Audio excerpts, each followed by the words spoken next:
Bem, olá pessoal. Estamos aqui para dar continuidade aos assuntos de eletrodinâmica, né? Anteriormente a gente viu já sobre. Na verdade, a gente fez um texto, né? A gente começou falando sobre o Benjamin Franklin, como ele fez os experimentos dele com as cargas, que cargas de sinais iguais se repeliam, cargas de sinais opostos se atraíam. Essa atração mútua das cargas causava movimento, e esse movimento posteriormente era transformado em energia, certo? A gente viu então, a partir daí, a primeira lei de Ohm, que diz que potencial é igual à resistência, a resistência vezes a corrente, ok? U igual a R vezes I. Ohm escreveu mais de uma lei, né? Tem a primeira lei que a gente já viu e a gente fez alguns testes sobre ela, né? E tem a segunda lei de Ohm. A segunda lei de Ohm que tem a ver com a resistividade, né? Porque quando a gente estudou anteriormente, a gente tratou sobre que materiais que conduziam mais facilmente eletricidade, que conduziam mais facilmente corrente, né? Materiais em que a corrente tinha facilidade para percorrer o trajeto, né? A gente sabe que os metais eles possuem essa facilidade para a passagem de corrente, certo? E quando a gente estava falando também sobre as lâmpadas, a gente viu que a gente viu resistências, né? Que aquele filamento que tem na lâmpada, ele sofre o impacto de cargas que vêm em alta velocidade. Aquele filamento tem por característica acender à medida que ele é aquecido, entre aspas, pelos choques das cargas, né? Então, a gente viu o que são resistências, né? A resistência nada mais é do que a produção do efeito Joule, e quando o material possui resistência, as cargas se chocam nos íons, elas se aquecem, elas produzem calor, e aí, no caso das lâmpadas, elas produzem a luz, né? Porém, os ferros elétricos que eles esquentam para passar as roupas. Temos as churrasqueiras, né, que elas esquentam e evaporam a água para assar a carne. E temos o famoso chuveiro, né, que esquenta uma resistência, né, que tem dentro dele, que se aquece com a corrente e aquece a água, ok? A segunda lei de Ohm, ela tem relação direta com a resistência. Na verdade, ela é falando especificamente sobre a resistência, ok? Aqui eu já tenho uma pequena pincelada, né, sobre o que a gente vai ver na segunda lei de Ohm, que é a R de resistência, R de comprimento do fio, Rho, resistividade elétrica. Isso aqui é uma característica de cada material possui essa resistividade elétrica, né? E aqui é a área. E aqui, ó, vejamos, temos um desenho. Aqui é como se fosse um fio. Esse cilindro cinza, né? Que eu coloquei aqui é como se fosse um fio. É uma seção reta, né? A letra A, ela representa a chamada área, né? No caso aqui é um círculo, certo? L é o comprimento da nossa seção reta, ou seja, o comprimento do nosso fio. E ρ, como eu falei, é uma característica específica de cada elemento, é a resistividade elétrica. E basicamente o que é que diz a segunda lei de Ohm, perdão. Bem, a segunda lei de Ohm diz que a resistência elétrica, vou escrever aqui de vermelho, a resistência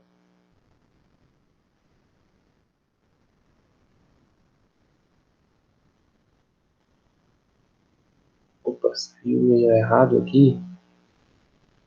A resistência elétrica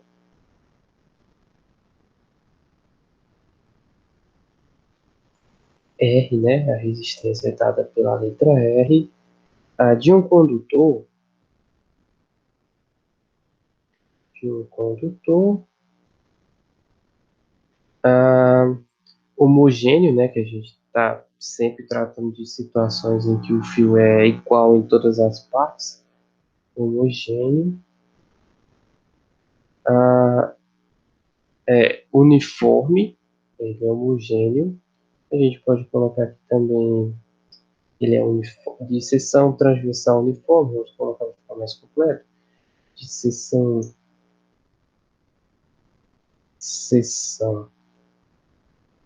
transversal, né? Seção transversal nada mais é do que o desenho que a gente fez.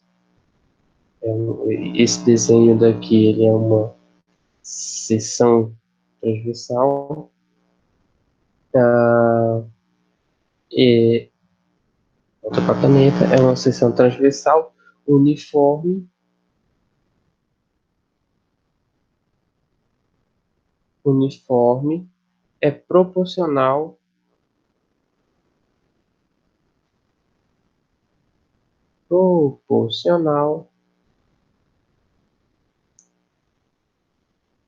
ao seu comprimento L.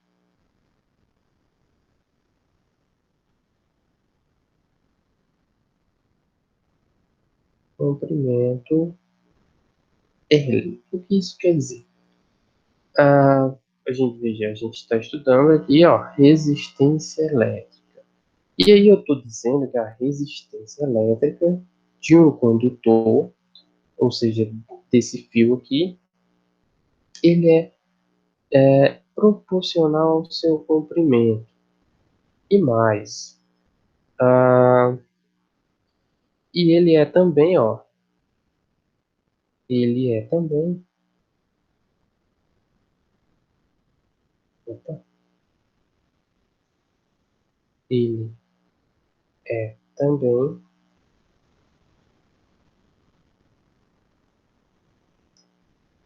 inversamente proporcional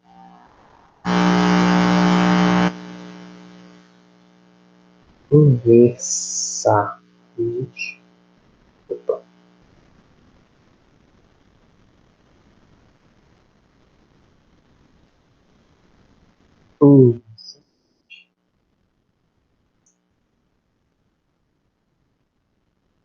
proporcional à nossa área, né? A área tem, e depende também do material. Ele também depende do material.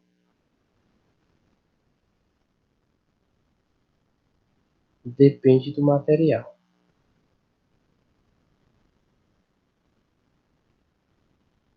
Depende do material. Ok. O que é que essas afirmações? Veja que eu fiz três afirmações, né?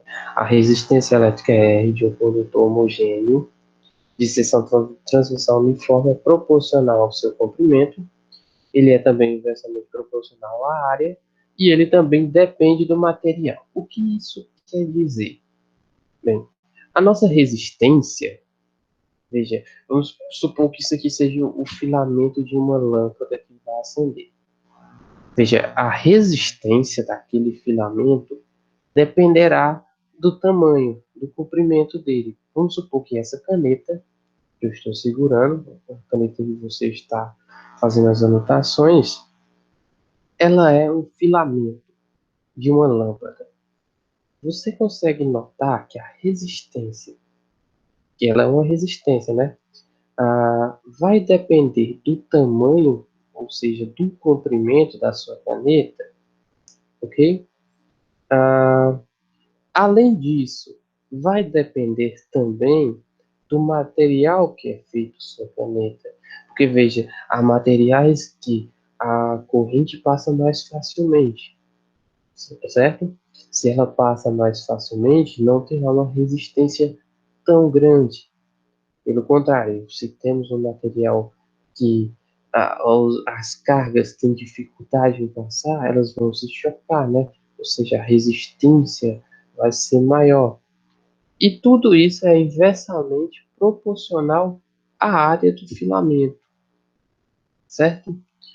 Ah, em termos que nos sirva, né? Porque a gente está estudando aqui para, além de entender, né, exatamente o que é, certo? A gente quer nos aprimorarmos, né? A gente já viu a primeira lei que está escrita ali em cima, a gente quer ver a segunda para a gente partir e dar um passo maior, que é o estudo de circuitos, certo? Então, para a gente, o que vai nos servir aqui, nessa parte de segunda lei de Ohm, é a nossa fórmula. A fórmula que é facilmente escrita a partir dessas afirmações que a gente acabou de ver. Pois a gente sabe que a resistência ela é igual a uma resistividade elétrica, né? Ou seja, resistividade elétrica é a característica do material, se vai ser um material que a corrente vai passar facilmente ou não. Ela é dada pela letra Rho, né? A letra grega Rho. Ah, ela é proporcional ao comprimento, então ela vai ser multiplicada por L, se R, veja aqui, nessa exemplificação que a gente fez, vocês conseguem ver que ρ é uma constante de cada material, né?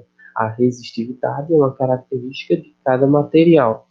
Se a resistividade é a característica do material, ela é constante, né? Ela só muda dependendo do material que a gente vai usar. Nesse caso, se numa equação a resistência aumenta, L também aumenta. Então, matematicamente, a gente está falando que R é proporcional a L. E a gente sabe também que a resistência ela é inversamente proporcional à área. Então, a gente pode escrever aqui que R é dividido por a área, certo? E isso daqui nada mais é, meus queridos, do que a segunda lei de Ohm, certo? A resistência é igual à resistividade do material multiplicada pelo comprimento da seção que a gente está estudando, dividido pelaquela área circular, ok? Bem, a gente agora está em posse, né, das duas leis de Ohm, as duas leis que envolvem resistências, ok? Nossos primeiros circuitos, nossos estudos iniciais, eles envolvem o que? Resistências. É a primeira parte do estudo dos circuitos da eletrodinâmica, ok? E a gente vai iniciar esse estudo agora, né? A gente vai começar a ver as associações de resistores. É importante que vocês saibam que existem três tipos de associação, né? A associação que é em série, a nossa associação em paralelo e a associação mista, ok? A gente vai discutir aqui cada uma, tentar dar uma explicação que seja satisfatória para que a gente entenda como é que funciona isso, certo? Vamos lá, vejam. Primeiro aqui a gente tem um circuito, né? Ah, pelo circuito aqui já dá de ver que vou escrever aqui isso que faltou. A gente tem aqui os nossos potenciais, né? As nossas DDPs. A gente chama de o, ou seja, de A para B a gente tem a DDP total do sistema, ok? Vamos lá.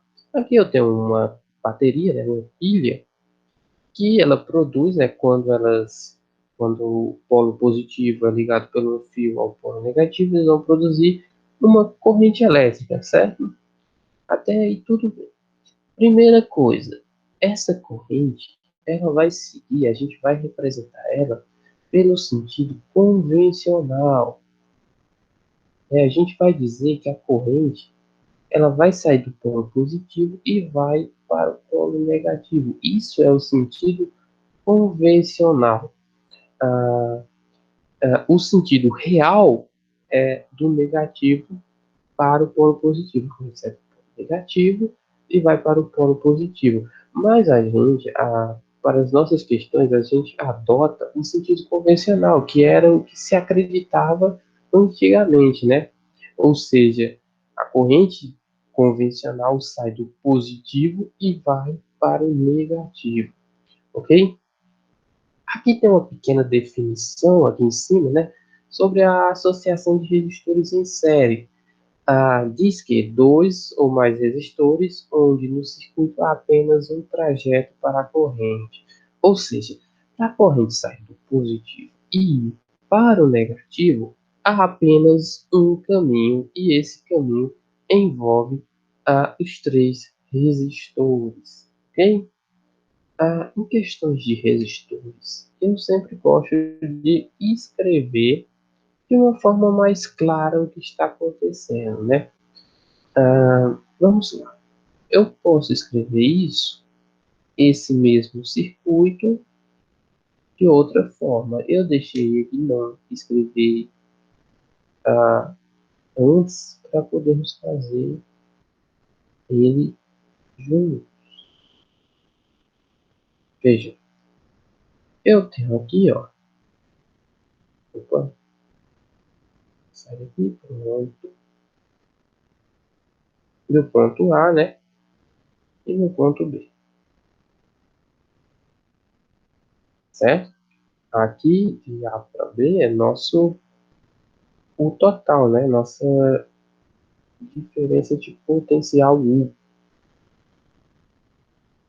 Opa, isso aí veio. Ah, agora eu vou escrever nossas resistências, né?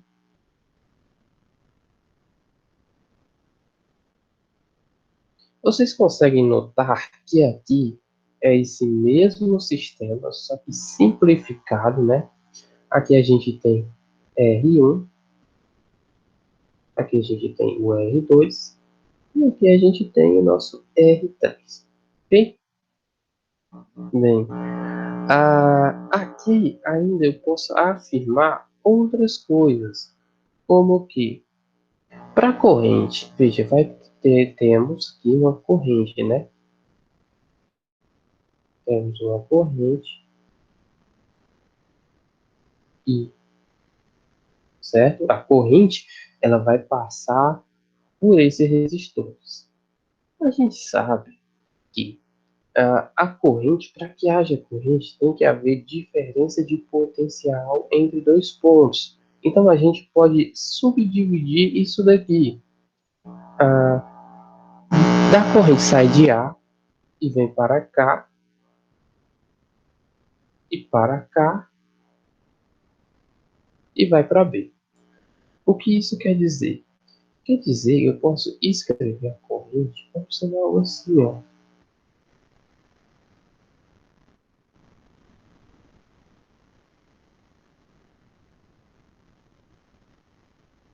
Vou escrever de azul, né? De A até esse ponto, eu vou chamar de potencial 1. Desse ponto até esse ponto, eu vou chamar de potencial 2. E desse ponto até o B, eu vou chamar de potencial 3. Ou seja, para a corrente passar por esse ponto, significa que nesse ponto há uma diferença de potencial em relação a A, né? Esse ponto tem uma diferença de potencial, ou seja, tem uma DDP em relação a A. Isso atrai a corrente. A mesma coisa acontece desse ponto até esse outro ponto. Há uma diferença de potencial. E a mesma coisa acontece desse ponto até o B. Ok? E aí, eu posso escrever que o 1, o 2 e o 3 são as DDPs, né, as diferenças de potencial, DDPs, eu vou escrever sempre abreviando, entre R1, R2 e R3. Ok? Até aqui tá, né? Tá uma mão com açúcar, né? Ah, eu posso ainda fazer uma relação aqui também. A gente sabe que de A para B a gente tem o nosso potencial total, né? Então temos um potencial total, um total.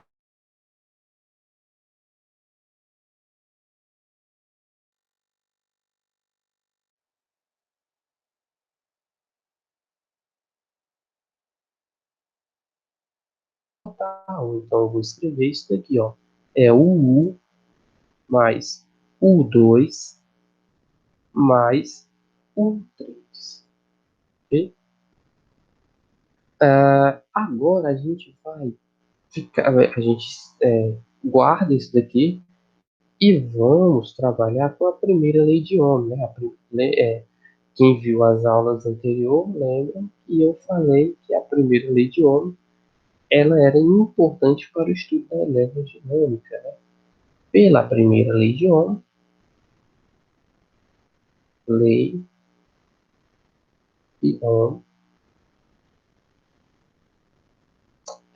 vamos lá, vamos trabalhar com ela agora. A gente tem que U é igual a R e multiplica I, ok? Ah, veja, se a gente analisar o nosso circuito aqui inicial, a gente vai ter o que? A gente vai ter três resistências.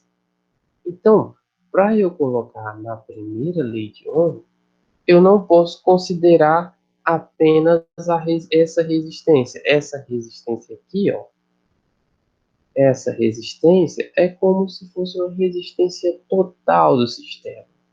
Então, para o meu problema, eu vou ter que usar o quê? Eu vou ter que escrever a primeira lei de Ohm em função de três resistências, que é o valor que a gente, que é a quantidade de resistências que a gente está vendo no nosso problema, né? Então, eu vou escrever, né? Mudar de cor. U vai ser igual a R1 vezes I. E agora vem uma sacada também, né? Antes de eu escrever aqui, é que a corrente elétrica que passa em R1, R2 e R3, ela é igual. Por quê? Imagine a seguinte situação. Vocês, vamos supor que a caneta de vocês, ela é a corrente elétrica. E aí vocês colocam sua mão na frente da sua caneta. E a caneta vai ter que atravessar seus dedos. Então imagine que a caneta atravessa um por dentro e o outro por fora. Vocês notam que a caneta vai ter uma dificuldade para passar, mas ela vai passar toda, certo? A mesma coisa vale para a corrente elétrica, né? A corrente ela vai ter uma dificuldade para passar na primeira resistência, mas ela passará toda. Isso significa que a corrente elétrica ela é igual em todas as passagens de resistência, certo? Isso para a associação de resistores em série, né? Quando a gente for estudar a associação de resistores em paralelo, a gente vai ver outra configuração. Então, continuando, eu vou ter que mais R2, que é a nossa segunda resistência, que multiplica a mesma corrente, mais R3 vezes a mesma corrente. Ok? Veja, I, ou seja, a corrente, ela é um fator comum e igual nas três resistências. Então, eu posso apenas simplificar isso daqui. Eu posso dizer que U é igual a R1 mais R2 mais R3, que multiplica I. Se eu fizer o processo de multiplicação para dentro, né, o chuveirinho, eu retorno para o que eu tenho em cima. Ok? Então, dando continuidade, a gente tem mais alguns detalhes. Ó. Esse R1, R2 e R3 é o que chamamos de resistência equivalente, né? A R de EQ, a nossa resistência equivalente, que é R1 mais R2 mais R3, ok? Resistência, vou botar aqui, ó, já, isso aqui é a resistência equivalente. Resistência equivalente. Pronto. Então, o que eu posso fazer? Veja, se eu tenho que R1, R2 e R3 é a REC, né, nossa resistência equivalente, eu posso substituir na primeira lei de Ohm. Veja, eu vou sublinhar aqui, ó. Eu vou pegar essa parte e vou substituir por isso, essa simples aqui, certo? Então, o nosso U, né, o nosso potencial, nossa DDP, ela é igual a resistência equivalente e multiplica a corrente elétrica, ok? Ah, isso daqui, ó, é a nossa primeira lei de Ohm para, ah, para uma associação de resistores em série, ok? Ah, agora a gente vai para os pormenores aqui, que é como eu vou chegar na resistência equivalente. Ora, a resistência equivalente nada mais é do que a soma das resistências. Então vamos supor aqui, posso fazer aqui embaixo até, ó, vamos supor que R1 é igual a 10 ohms, R2 é igual a 15 ohms e R3 é igual a 5 ohms. Bem, nossa resistência equivalente é o quê? É a soma das resistências, né? Então, a nossa resistência equivalente vai ser igual REC, vai ser igual a 10 mais 15 mais 5, e aí teríamos 30 ohms, ok? É assim, esse é o processo para se achar a resistência em resistores, em sistemas, em circuitos em série, né? Veja, circuitos em série, que a gente sabe, é aquele que a corrente permanece a mesma para todos os resistores, certo? A corrente ela não se altera, ok? A corrente é sempre a mesma. A corrente que passará no resistor 1 é igual à corrente que passará no resistor 2 e assim por diante. Ah, e a gente tem ainda um caso mais simples para a gente anotar, né? Fica como observação, que é que nas associações em série, a resistência equivalente, ela pode ser escrita como N vezes E. O que é N vezes E? Agora, não. Vamos supor que a gente tenha vários resistores, mas que todos os resistores ah, tenham o mesmo valor ôhmico. Por exemplo,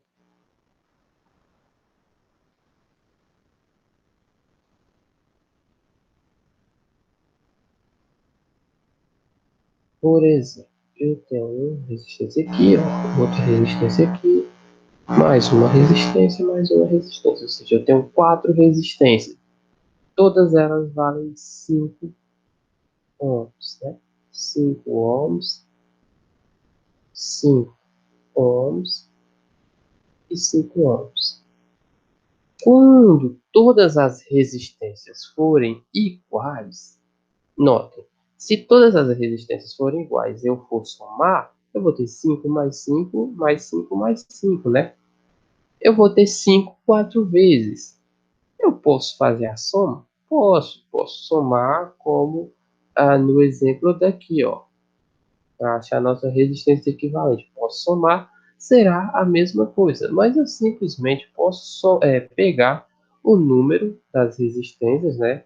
Que aqui nesse caso são quatro resistências, ó, multiplicar por 5 e terei o mesmo resultado, ok? Bem, dito isto, veja, saiu a gente saiu da segunda lei de Ohm, né, que era um princípio básico para a gente poder prosseguir. A gente já viu agora resistores em série, né, que são os mais simples, entre aspas, digamos assim. A gente viu o que acontece com a corrente, a gente conseguiu relacionar a lei de Ohm, a primeira lei de Ohm, para achar as resistências equivalentes, né? E que são os grandes problemas desse tipo de questão. Então, agora a gente vai partir para a associação de resistores em paralelo, ok? Bem, olha, se você notar, né? Veja, aqui eu já deixei mais exemplificadinho esse aqui, porque ele é um pouco mais difícil. A gente vai ter uma corrente, né? Beleza? E aí o que que acontece? A corrente, a gente está tratando que ela sai do polo positivo, né? Ela sai do polo positivo, ela vai percorrendo, né? Ela vai percorrendo e aí ela chega nesse ponto. Veja, no exemplo anterior, de resistores em série, a corrente era a mesma para todas as resistências, né? A corrente que passava no resistor 1 era igual à corrente que passava no resistor 2 e assim por diante, ok? Nesse caso, fica um pouco difícil da corrente ser a mesma, porque a corrente ela tem três caminhos, né? E aí, nesses três caminhos, seria muito difícil ela passar por aqui, voltar, passar por aqui, voltar, fazer esse caminho aqui e vir para o polo negativo, né? Não seria, ah, não seria o menor caminho possível. No caso, ela percorreria o maior caminho possível, né? E aí, o que a corrente faz? Ela se divide nas três resistências. Claro, a gente está dando exemplo aqui de três resistências, mas poderiam ser mais, né? Ou menos, também poderiam ser duas. Então, a corrente ela vem aqui, ela se divide em três de maneira igual. Ok? Ah, e aí, como é que a gente trabalha esse tipo de questão? Bem, ah, vamos lá.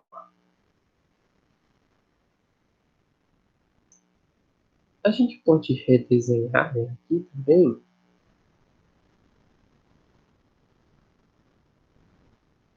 Aqui tá bom. Beleza. Opa.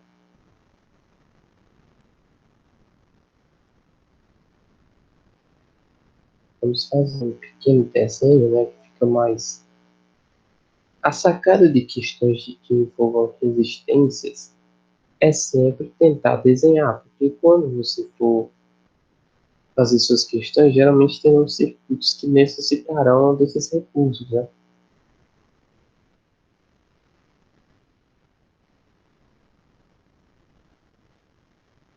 E aí aqui a gente tem o nosso potencial A, potencial B.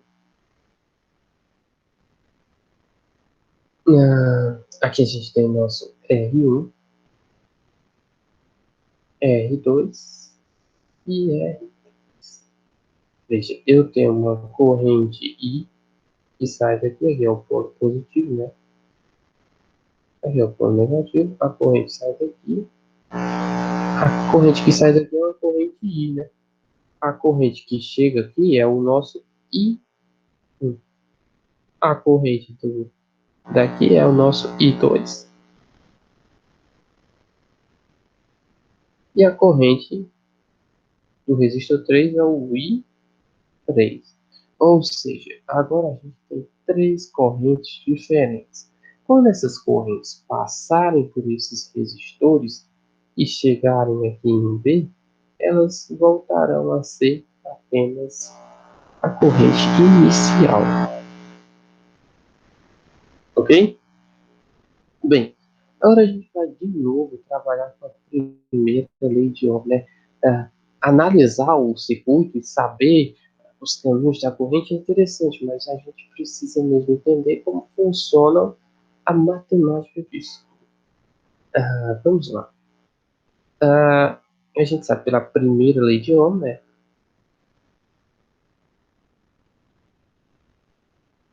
Escrever por extensão, a primeira lei de Ohm, aqui. U é igual a R vezes I, né? Isso aqui já ficou marcado na cabeça. U igual a R vezes I. Ah, eu posso usar lá o I, né? Já que agora a gente vai ter três correntes, a gente pode trabalhar em função do I, né? Então, o I é igual a U sobre R, ok? Ah, vejam, vejam o seguinte. Nesse caso, nesse caso, notem que a gente só tem uma diferença de potencial. Explico. Vejamos aqui nesse outro. Veja, a corrente passa por A e vem até um certo ponto depois que passa da resistência 1. Ou seja, aqui temos um potencial e aqui precisa ter outro potencial para passar do 2 e assim por diante. Ou seja, a, o nossa DDP, né, nossos potenciais A e B, eles são separados por três resistências. Ou seja, a gente tem três DDPs. Já nesse caso, a gente só tem uma DDP. Por quê? O I, o nosso I1, né? Ele só vai passar por uma resistência. Deixa eu pegar aqui o laser, né? Ó. O I1, ele vai passar só por uma resistência e vai para B. A mesma coisa acontece com o I2. O I2 vai passar por uma única resistência e vai para B. E o I3, a mesma coisa. Ou seja, a gente tem um potencial para três resistências diferentes, né? Então a gente pode escrever isso também, né? Para a gente saber como calcular nossa corrente em circuitos em paralelo, né? Então a gente vai adaptar a nossa primeira lei de Ohm. Ela vai ser igual, ó, vou botar igual, não vou botar uma seta, e vai ser igual a U sobre R1 mais U sobre R2 mais U sobre R3, ok? Veja, agora eu escrevi minha corrente em função, né, do único potencial que a gente tinha e as três resistências, ok? Bem, o que a gente sabe aqui, então? A corrente elétrica total, né, a corrente que é a soma de I1, I2 e I3, ela vai ter a ver com a resistência equivalente, ou seja, se eu somar as três resistências, né, eu vou poder achar minha corrente total. Então eu posso escrever I em função dela, né? I vai ser igual a U, né? O permanece, porque a gente só tem ele, sobre a resistência equivalente, né? A resistência total é o que nos dará a corrente total, ok? Agora note, eu sei que esse I é igual a esse I, né? Porque a corrente que a gente está tratando é a corrente inicial e a corrente final, ok? Então eu posso substituir I por I, né? Eu posso pegar esse valor aqui que é I e colocar aqui, ok? Então isso vai ficar assim. Pronto. A nossa resistência equivalente, na verdade ela não vai ser U sobre resistência equivalente, ela é igual a U sobre R1 mais U sobre R2 mais U sobre R3.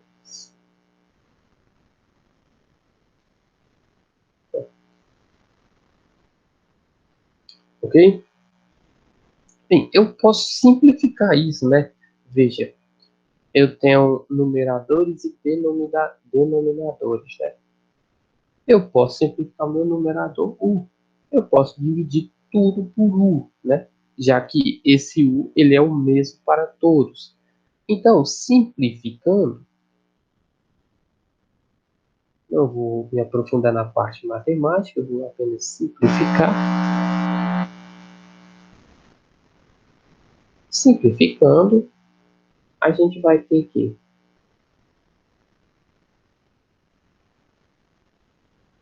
bem, se eu dividir U por U, eu vou ter 1, né? Qualquer coisa dividida por ela mesma é 1. Então, 1 sobre resistência equivalente, REC, né? Que na verdade não é REC, mas é R, é que. A gente fica com o som de REC. É igual a 1 sobre R1 mais 1 sobre R2 mais 1 sobre R3, ok? E aqui é esse o modo, certo? Este é o modo que a gente usa, que a gente vai utilizar muitas vezes. Anotem isso, né? Importante. Esse é o nosso método para achar a resistência equivalente. Aí o que acontece? Caso as resistências elas sejam diferentes, né? E caso também tenham mais resistências, o que a gente pode fazer? A gente pode tem que tirar o MMC, né, para resolver as questões, né? Porque os denominadores têm que ser fatores comuns, né? Então você vai usar algumas regras matemáticas. Eu futuramente vou resolver algumas questões e vou utilizar alguns métodos para resolução de questões. E aí a gente sabe que se a gente achar a REC, né? Se a gente tem a REC e tiver a DDP, a gente acha a corrente, ok? E se a gente tiver a corrente e achar a REC, a gente vai ter nossa DDP. Geralmente os problemas vêm de maneira que a gente precisa achar a REC, né, que é a parte mais complicada, matematicamente falando, para depois achar alguma outra coisa, ok? E aí, veja, a gente já estudou resistores em série e em paralelo. Falta apenas agora ver a mistura dos dois, né, que são associação mista, né? Quando a gente tem resistores em série e em paralelo. Bem, ah, na verdade é uma maneira bem simples, né? A gente pode resolver por partes. Nesse caso aqui, especificamente, eu resolvi colocar já direto valores aqui nas resistências para a gente poder fazer esse cálculo, né? Porque o que acontece? Se eu resolver, né? Se eu resolver essa resistência que está em paralelo, eu vou achar uma resistência equivalente que vai ficar em série com as outras, certo? Então eu vou fazer isso usando uma das técnicas. Na verdade, essa técnica ela serve apenas para quando a resistência em paralelo for só entre dois resistores. Ó, se for, vou escrever de outra cor, vou escrever de verde. Se forem dois resistores,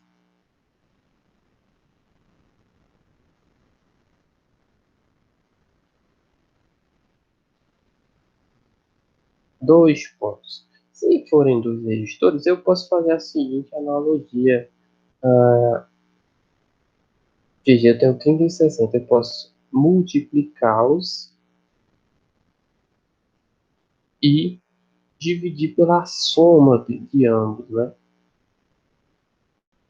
Claro, eu poderia fazer isso daqui, ó. Poderia, vai dar a mesma coisa. Ficar 1 sobre 30 mais 1 sobre 60. Veja, se eu tirar o MMC aqui, o que vai acontecer? Eu vou ficar com 60 aqui em cima e 30 aqui multiplicando e embaixo somando. Eu vou ter exatamente isso aqui direto. Isso daqui resolver esse problema diretamente. Então, quando forem dois resistores, a gente pode apenas fazer isso aqui. Multiplicação dividido pela soma. Né? 30 vezes 60 vai nos dar 6 vezes 3 dá 18, né? E com os nossos zeros vai dar 1000. Bem, a gente pode fazer direto, né? Já, porque o vídeo vai ficar um pouco longo, eu posso fazer 180 por 90. 180 não, né? 1.800 por 90. Tá 180 por 9. E vai dar 20, né?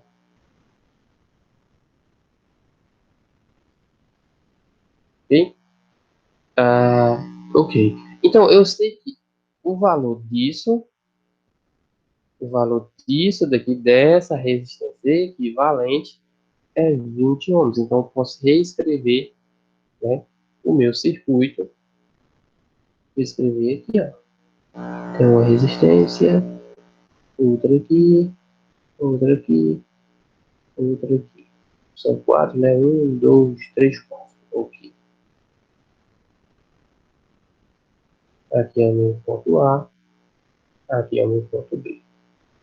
E aí eu vou escrever as resistências, né?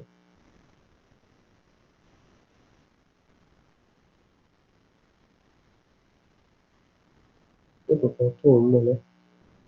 Faltou uma, aqui na conta aqui, ó. Faltou uma resistência.